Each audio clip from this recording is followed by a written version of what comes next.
to be accessible, to tell stories of people whose stories weren't out there. And I have a new book, a brand new book, besides 100 love poems that I'll be reading from, and it's available here in this bookstore. I have a brand new book that's coming out soon, called Sueño, 30-something from the Cruelest. And here's a couple of poems. Here's a poem from there. Friendly Fire. He was the friendliest fire you'll ever meet, the burning brow, hawk-like, eagle-eyed, and splendid, black wings opening when he looked at you stunning in the view.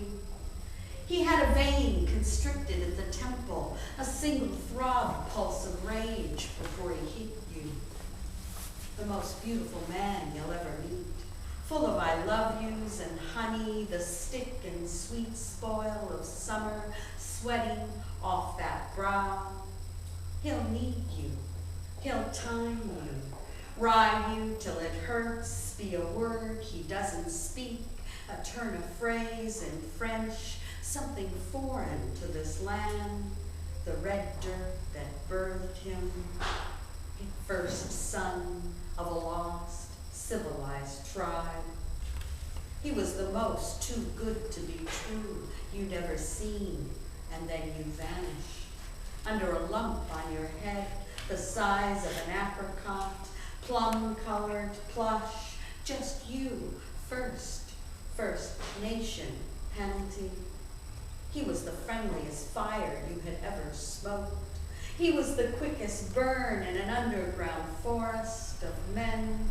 He was the timber, a tender fire, and going down in flames. Nice. And this is another story poem, someone else's story, Memphis Minnie, my idol since I was 15 years old and listening to Chris Strachowitz show on KPFA radio. Sweet sugar on brown dresses. Memphis Minnie stole the show, twanging and wailing on her electric guitar, making the trains sing through the blood of the dancers, their sewing machines stitching brown uniforms into souls through their steps, the dance taking the hand of sorrow for a spin. She would plan the great escape, sojourner searching for her truth, all gussied up and settling for a six-string happiness. Next train to Clarksville, it's a long way home, it's a long walk home. I've been there, taxi ride across town with the Pakistani driver who was born there. Sure, he said, the paper just ran a big spread. Her stance, her grinning gold, the accents of her indigenous brows, even near death, a face, and the paralyzed hands folded on the porch in Memphis. Another photograph, another kind of home, far from the stockyards, the killing pens, the sundown laws.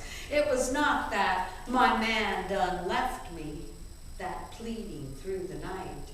It was that I hate to see that evening sun go down, when the law had the right to arrest you, an unaccompanied negress, rape you, beat you, sterilize you, and abort your child when the sun go down. And I have a villanelle. I don't usually write villanelles.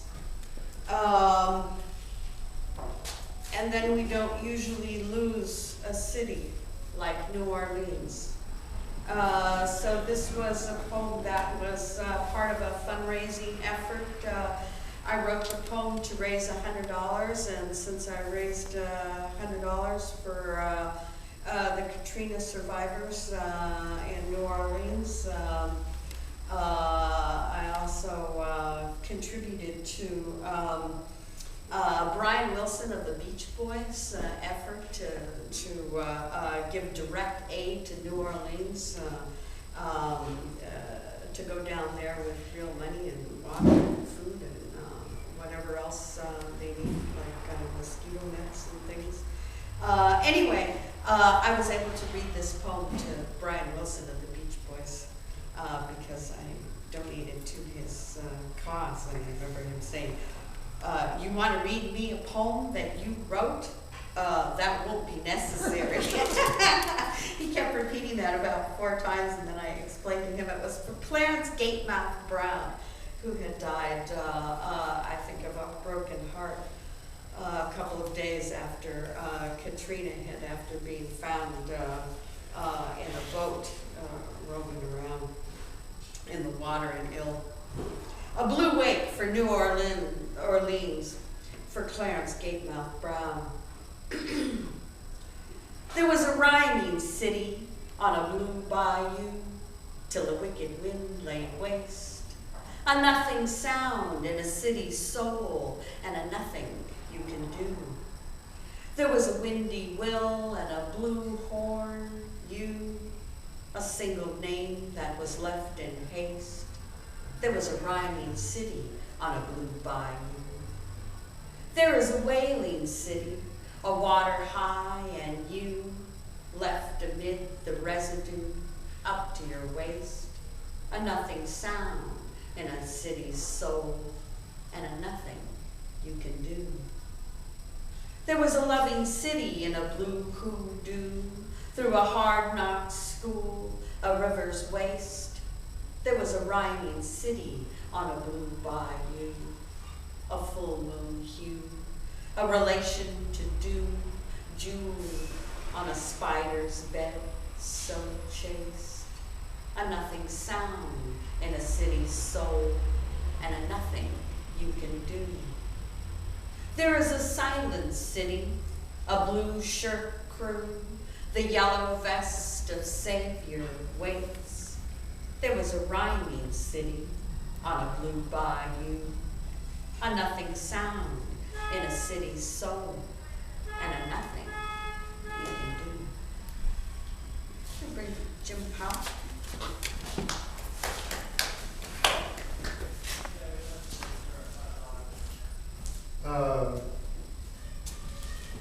Substrate takes its title from a sequence of 25 poems with which it concludes that are concerned with the permanent elements in the cultural history of California, especially centered on Northern California.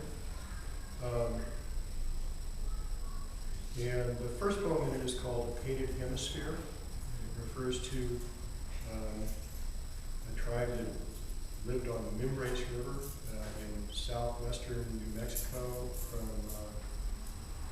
4900 AD until about 1250 AD, and had an incredible and I think unquestionably world-class tradition of painted pottery, which is now scattered around various places in the United States, some of them in New Mexico. A painted history, a painted hemisphere. The Mimbres ancients buried family skeletons prone underneath their Pueblo household floors, with broad ceramic bowls inverted over skulls and interred eye sockets upward below their earthen domes. The inner face, a painted hemisphere of art for blind eternity. A hole punched through the center of the bowl chosen, fulfilling custom, letting the breath escape the broken clay, the image, the design. A lunar rabbit bends a quarter turn round this one's vacant middle. The winking crow perched halfway down his backbone beaks the nearest of 4 pair of ribs, their cartoon crescents, all the remains of the hare's hindquarters. His waning orb, half eaten by the bird pecking clean the knuckles of his spine. This 5th moon rabbit, hare of the May, his good eye cocked off center at the bottom of a punctured bowl, and grizzled whiskers quiz the solar scavenger fastened on his shoulder like talons in the quick. In his still gaze, outward serenity, a bemused whisper, sister quail, brother fish. Could you project a little bit more, Jim? Sure, I'll maybe step a little closer too. You've got a high ceiling, Tim. Sure, yeah, no, I understand. The reason I wanted to hear Freeway 280 is that I lifted a phrase out of it as the title for this poem, which is one of the two pivot poems in the collection Substrate. William Buckle was an English sailor who landed with his brother in Los Angeles, or maybe in Santa Barbara, in the early 1820s, and came north to Monterey in after the drought of 1828-29. He was in 1829. He was baptized Guillermo and married Antonia Castro. And they had 9 children over the next 15 years, including 5 daughters. Wild Mustard remembers he got a Mexican land grant for a square mile of land in what's the area of what's now Davenport, north of Santa Cruz, which he called his homestead there, La Carbonera. This is dated Lammas, 1842. Lammas is the 1st of August. It's a Celtic quarter day. Wild Mustard remembers La Carbonera, Lammas, 1842. When no rain fell for 22 infernal months, to spare the forage before it failed, we tried stampeding droves of horses over ocean cliffs. We penned them in corrals to starve. We slaughtered cattle in numbers surpassing our capacity to flay or cure the hives and rescue a return from the disaster by trade with Yankee smugglers. And still, the herds remaining grazed the native grasses down to the barren root before the feast of their parched carcasses gorged vultures and coyotes. And even so, no rain. It was afterward, once the climate's seasonal storms resumed their cycle, that the alien mustard weed took hold here, spreading farther north each year. Already, my younger daughters have never seen this countryside arrayed in March otherwise than in mustard gold. It grows so rank along the valley bottoms, by May it overtops a person's head on horseback. But as the summer weather settles in, hillsides again put on their oated coat of old.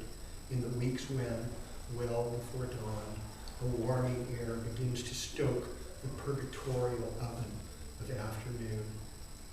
Wisest to rest out the heat within a cool retreat, shifting from shade to shade among the oak and aromatic bay as morning shadows dwindle to a line, a breath, and pause, and change direction while time hangs aloof, suspended in the balance of the sun.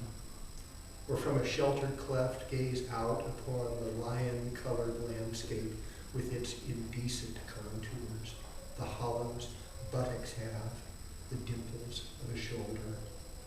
At dusk, the deer and cougar disappear while motionless against its pelt of brittle grasses. When lamps are lighting in the valley's lap, and the emerging stars construct the vault night.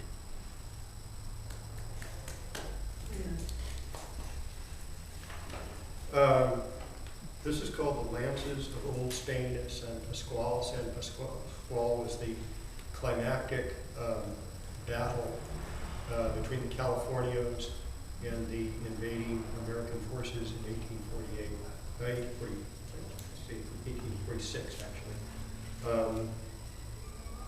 It's the first poem that I wrote in Substrate.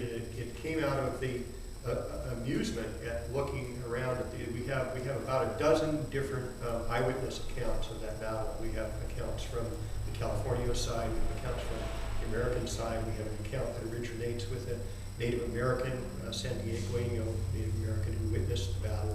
So we have a lot of versions of what went on, including two from Kit Carson. The Lances of Old Spain at San Pascual, December 6, 1846. With the vanguard of General Kearny's dragoons, frontier scout Kit Carson, genial cutthroat, collector of scalps, bearing down at a gallop on San Pascual, by an opportune tumble saved himself, his horse shot under him, and lived to tell how they erupted from the chaparral and charged the California Lancer cavalry, who fled pell-mell and drew them, doubled back, and cut their squads apart piecemeal like cattle at the Matanza, the razor reach of Spanish lances from another century too long for sabers and clubbed bayonets. Desert bedraggled army horsemanship no match for practical vaquero mastery of slaughter from horseback.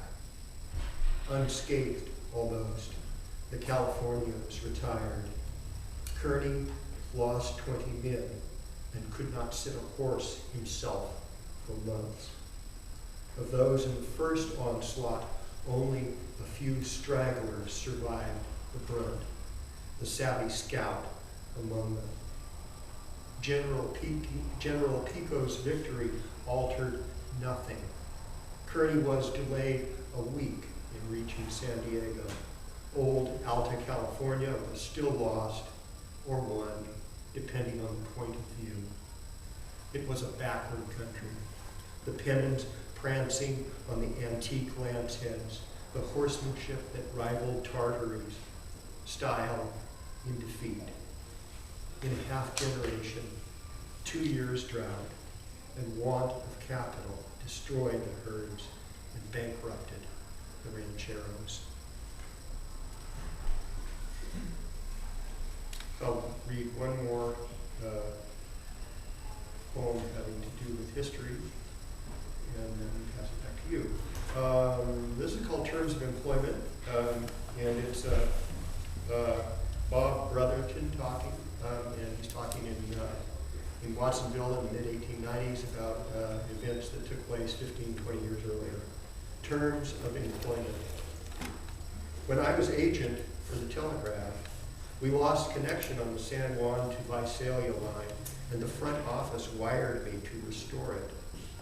I rode south up the valley and over Pinoche Pass until I found Poles Down, then north to Mercy Hot Springs and Los Banos, rounding up the posse of vaqueros I hired to help, and with a liberal supply of spirits to encourage their assistance, we completed repairs expediently. And when I billed the job and itemized refreshments, $50, they summoned me to San Francisco. Once I explained, and the high muckamucks came down off the ceiling, they told me, henceforth, always to call liquor hardware.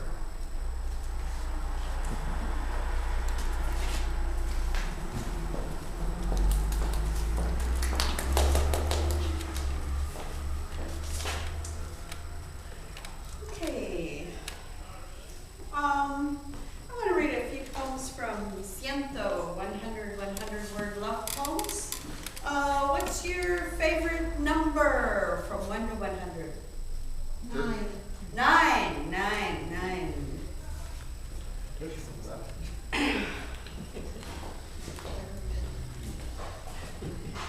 Number 9, 100 words over how I don't bear a grudge for the heart. I don't carry a grudge against the government. I have the nation of you. I have your hands and what they can do. I have the heart of you, special core of your purpose and power. I have the gift of your sweat-stained sage, your hummingbird's bliss, sanctuary that you would find in me. I don't carry a grudge for any mortal. I have the fire of you. I I don't bear a grudge for the stars, the shifting planets, seas repel and contract, all those contracts of amour, broken and otherwise. I have this treaty with the heart. Another number? These are like tarot cards, so. You have no idea. Another number? 41.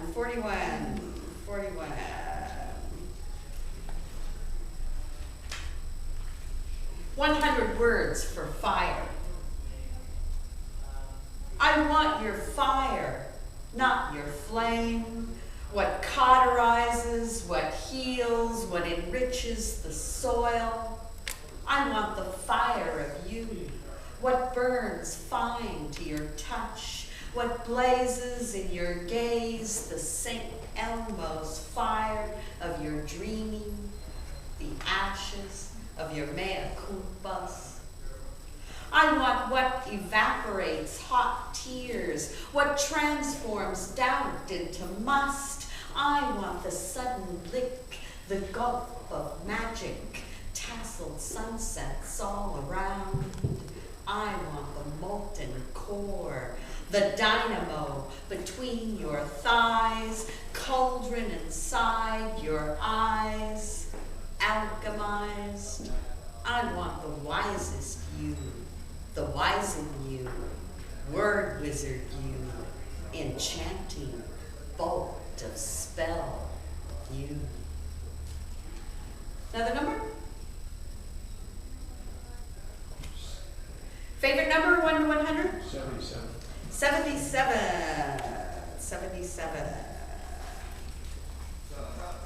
100 words to a noisy you. Man, I want you noisy. Noisy as a room full of squonking saxophones, noisier than a bagpipe convention in Glasgow. I want you to make some noise for me, because of me. I want you pealing and babbling in tongues. I want to toll you as I roll you, sound test you and check your mic. Baby, I want to crank it up to 100. I want us to keep the cats up all night. I want your heart on a Marshall amp. I want to bear all the bones of you down to bone. Let me hear your love. One more number? 58. 58. That's a good age, by the way. 100 words to the perception of you. I have this perception. You are who you are, been where you've been. I know.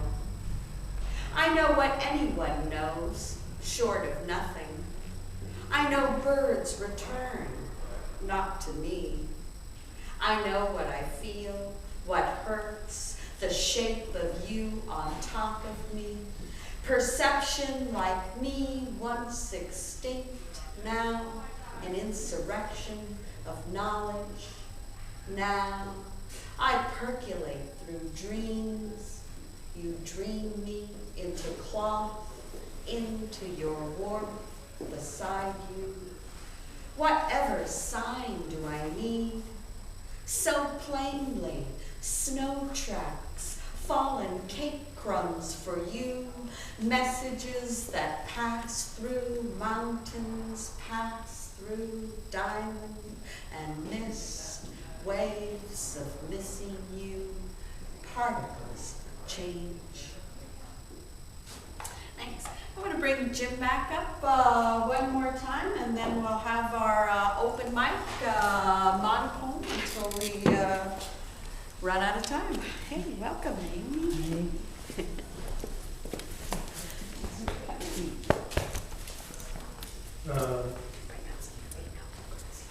We'll start with culture substrate and something new.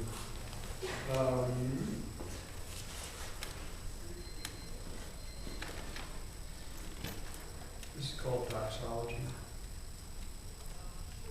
These are these are 2 poems for the occupied people. Doxology. Praise monsters if you mean to rise. Praise them that fatten on their neighbor's hunger, dividing each from each, and all from all, to make weak prey. They are above the law because they own the law. Praise monsters. Praise clear-cutters and strip miners. Praise marketeers of poison and delusion, manufacturers of scarcity, and profiteers of famine. The earth is their inheritance to desecrate. Praise monsters. Praise the single eye that blazes atop the pyramid, where we keep our places by keeping down those underneath and rise by the betrayal of those who stand beside us. Praise servitude. Praise fear. Praise monsters. Last, praise the dust thrown in your eyes. Throw another fistful for yourself. Can't you see a brighter future glinting in the grime? Praise your gag. And praise your blinders. Praise monsters. That's for the New York Times. And Time Magazine, NBC and ABC, and all those good people who pay to lie. It's a very profitable business. It's like poisoning. This is called Pyramid Scheme. Chrome, old meat. Oh, a caryatid, I'll remind you, is a statue carved out of stone that functions as a pillar in a building. A caryatid. Pyramid scheme. Chrome, old meat. Once, this town was your home. Now, you're living on the street. The bottom line has put you there to rot. You can't pay the rent. Every 7 years, it doubles. Now, shelter is too dear for you, since who you are is what you've got. It takes 6 weeks to build a cabin, 6 months to make a house, but 30 years won't pay for either, the banker and the landlord say. So, nightly, in TV dreams, the pyramid of paper mounts in piles. It gets a purchase on your back and towers and sprawls and sags till what you got is what you are. Your family's gone, the neighbors all rank strangers, a shopping cart of newspapers and rags. Crone, caryatid broken under your stone, the full weight of the pyramid crushes down on your shoulders, anonymous as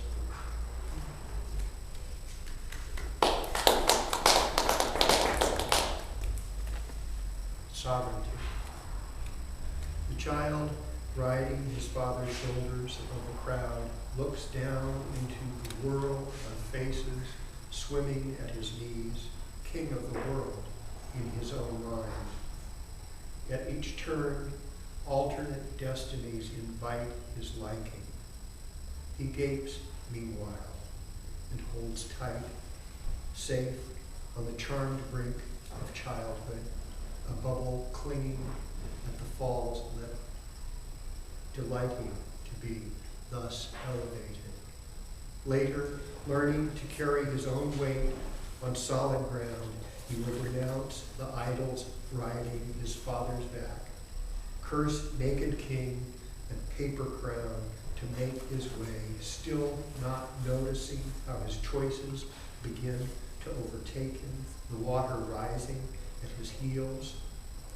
And what if his father's age, hearing his own son on his shoulders laughing in his blind spot, he starts to glimpse amid the hazard of stray blows, like a face returning in a dream, the emerging features of the fate that took him captive, sovereign, indelible. Suppose he finds the means to climb from the staining flood of self, to see the circle whole and know he is what he's become as the weight bears him down, Now will he learn mercy? And I'm going to finish with a couple new poems. They're short, but they're slow.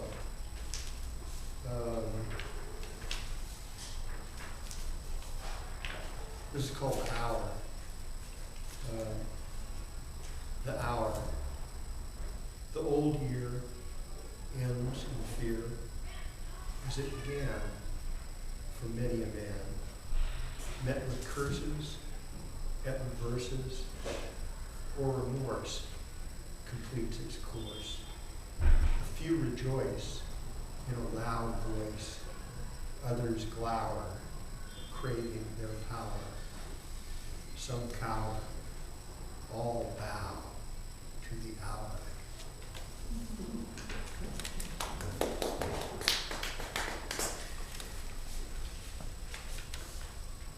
It's called a lure. Like a bird at night, homing on a light, slam, here I am again, against the icy pane, knocked down from a height, blind ass in full flight, or else the way a sailor in a mermaid mirror, caught and captivated by cold glass, as fated, lured to drown, grasps after an image on the water, bobbing, and sits bolt upright, driven wake, sobbing.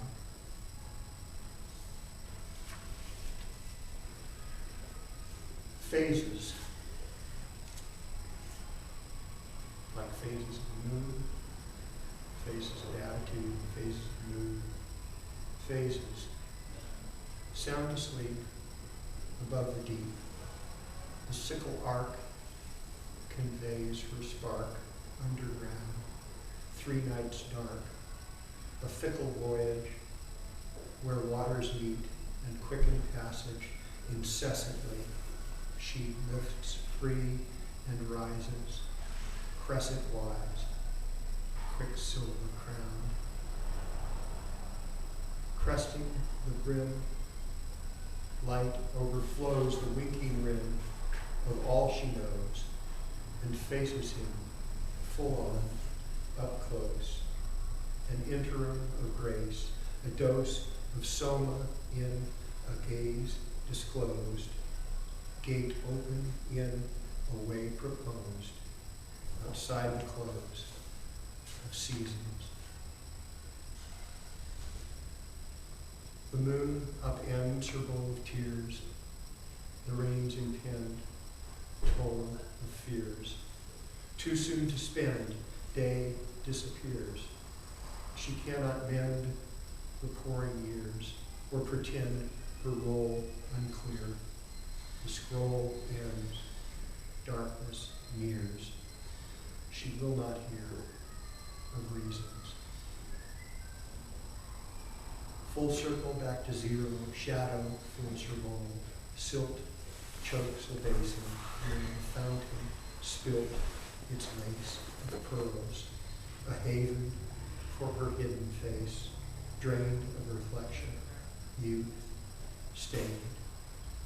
She returns to mill, distilling what she flees. Need coils a nest in lack, an ache of hungry seed, to slip her clasp and spill, snaking from her fingers, sink to rest in soil, and be still. And one more, and this is called Circumference.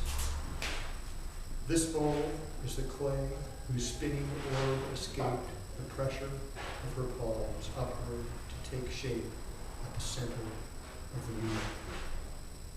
A thumb plunged in, opened it up inside, fingertips curled the lip. Tried and purified, it passed through fire twice. This is the bowl she threw.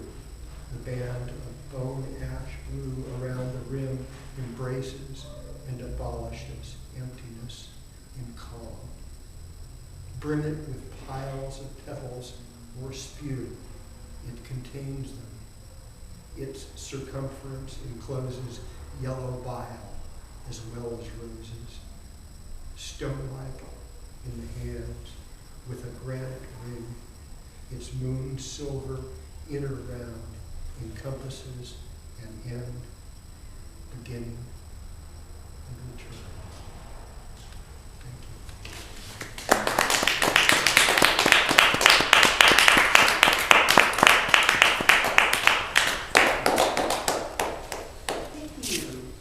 Thank you. That was June Powell. I guess that concludes the featured reader part, and we have a surprise special guest. Tonight we have Sharon Dubiago with us. Do you have anything? You have your book with you? That would be great. We also have Naomi Quinonez, who was originally asked to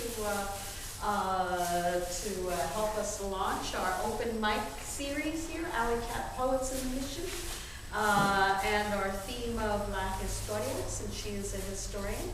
And being a good historian, she is just back from doing research in Mexico, just off the plane. So we're glad to have her here for our open mic. And Sharon Dubiago will be reading same time next month, first Wednesday of the month, Alley Cat Poets in the Mission, with Shetty Moraga, a real treat. Sharon Dubiago and Shetty Moraga.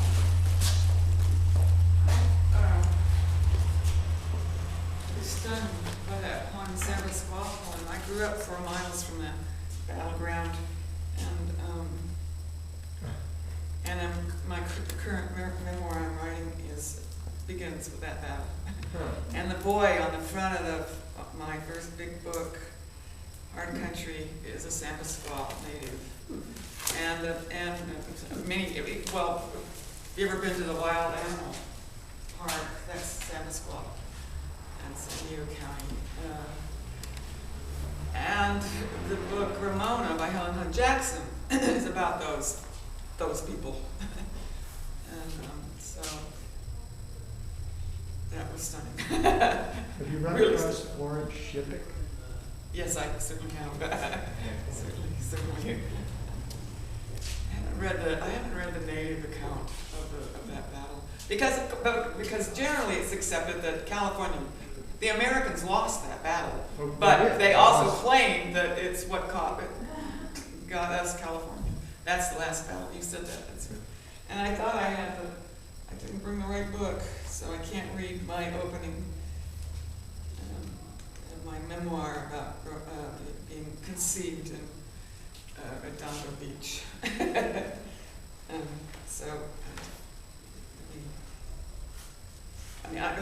History is a huge theme of mine. Maybe I will read Sally Hemings' Dress. I come from a very long line of abolitionists, Southern abolitionists, and so my family, five generations back, had a plantation next to Monticello, and the records show they had no slaves, and they fought. So that argument that Thomas Jefferson just did no better is a lie, a total lie. And of course, Sally Hemings was a slave, and his wife's half-sister.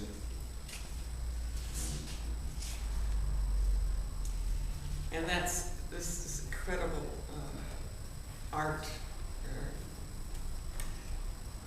series of art that was done in Charlottesville when this happened. And the DNA finally came in 2001, proving that in fact these folks were direct descendants of Thomas Jefferson. And that just blew everyone, because they denied it. They denied it and denied it. All of the scholars, University of Virginia, the preachers. Oh God, it's disgusting. Anyway, this is what happened when the DNA came in. Well, this is a poem. I mean, I love this photograph. Sally Hemings' dress. When I put on Sally Hemings' white dress, I found myself stepping up the highest building in Virginia. I pulled it off and draped it over the steeple's cross. When the sun rose, I was standing there naked, the father of my children.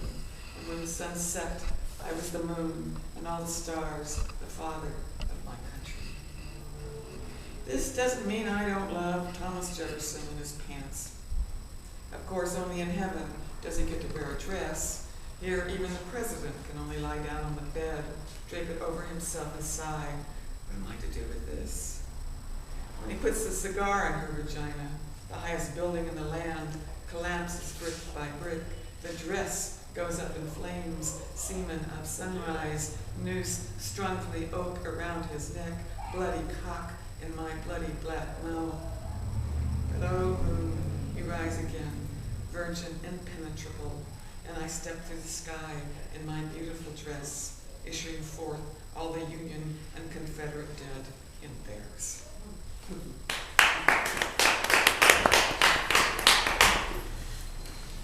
Naomi? Is that all? Well, history is, many times we think of history as part of the past, and history is right now. And thank you, Lorna, for making history by getting the series together at Alley Cat. Let's give her a hand for that. Looking forward to many more wonderful readings here. Yeah, just some exquisite poetry tonight. I'm very, very happy to be here. I'm sorry I had to get here a little bit late and miss yours, but I shall catch up with you again. Okay, so I'll go ahead and read this particular poem because at this time, with what is going on in this country, this society, and we have these voices rising that are sexist, racist. We have the specter of the limbo comments. We have the judge sending out these hateful emails about Obama and his mother. We just have all of this ugliness that has not been like purged from this country. I don't know if it ever will be. That is back again. I wrote this actually maybe about a year ago when the Tea Party was actually spitting at, it was the end of a congressional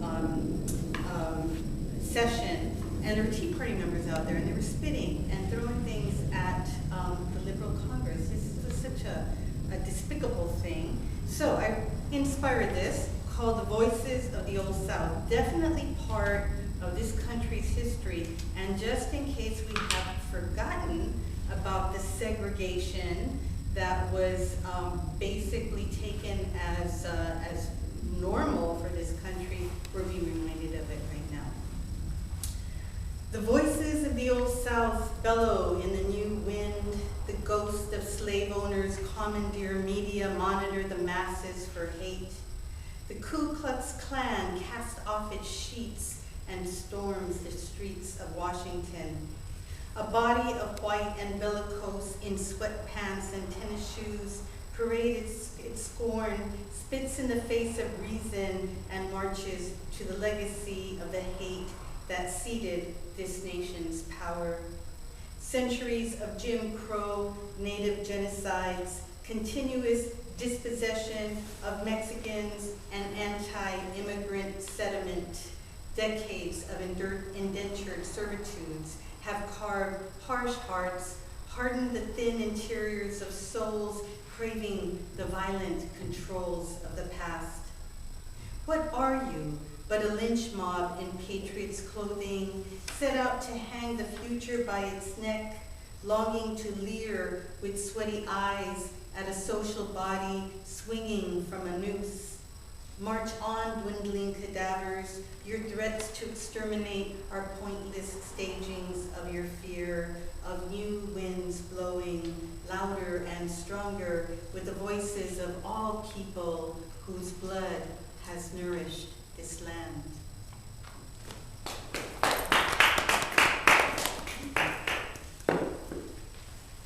Evan? Hi guys, so this is a new poem. It's called The Word for Gold. To go heavy, we're not engaging. to distill into words, to collect them, whichever will catch me. I used to do 500 a day, 50 at a time. This is my 15. Is my breathing afterward is the light dying on the ground beside me is this block of text is beside the point. To be caught like a verb by its meaning. Your name. Your name. Your head, feet, knees. As you walk away, I'm trapped in the spotlight, shown on a dark past I haven't outlived yet. Bird feather flapping on memory. Skeletal land within wandering chastity, none of that making sense. All here, all random, how the joints collapse, all lives cemented by time. Predictable, but impossible to monitor, and undesirable, infinite, subconscious imitations of still life. Infinite urges and urges contained, containments, let's call it. Bereavement of exalted one, clothes on her chair so easily cast. Graveyards of blossom to decorate tombstones, deteriorating. Root of severity, rinsing of tongue. Me? Left on light in an empty room. Won't switch off, switch off, switch. I wanted the awakening of a God's poet stuttering from the truth of heritage. Untold due to the heft of it, too holy for the chosen people to carry, so they left it behind some walls, on tablets, too ancient to make any sense of it, too true to undo what the planet has spun out of it. The word for gold was always forged by the highest kidder.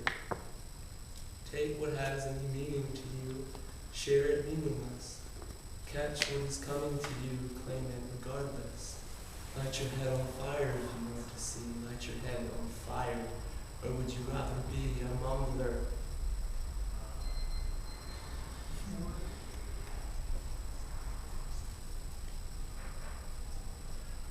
Crawl out of my comfortable gutter so decorated to disguise the amber guise of day, confused by its uncanny way of having its way with me.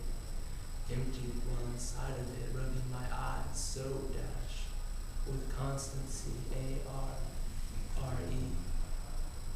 I am not too tired for the child on your arm and your care to offer a calm-centered look and an outstretched hand to stand on the edge and keep talking. To persist on the factual until it makes sense. Yes, it makes sense, of course. I'm not too tired for the risks I am not taking from fear, nor too scared for the risks I am not taking because I am not tired. Outlived every adjective as I have. I'm not sorry. Sorry is not a state. These feelings I have, the result of the thoughts of an animal, needle in the head, melody stuck in my eye. 5 times in monotone echo. Oh, sing, human homework, human love. Behind the forgotten pleasantries of the past times we inherited and abandoned and abandoned and abandoned things. You are not too fat to lap tawdry at the sweet of the lyre, forged by invisible wings to the lip of the fire to burn, or else be burned. The belch of purity, of fate, unfiltered, seasoned by grace, by chance of wind, plot of land, lack of overhang, and sound footwind, cracks from toe to sole and back so many times. A highway haunted is the dawn, a banquet, or smile, forced into stomach, too burdened by our thoughts' compulsions, to be a dependable portal anymore. Humans, spent and still spending, lure cast into river, attached to the lightning rod, dropped ever winding spool of the arbitrary sweep of the sky.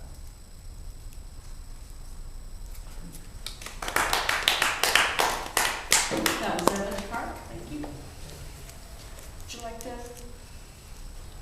to read anything? Jennifer, right? Yes. Thank you.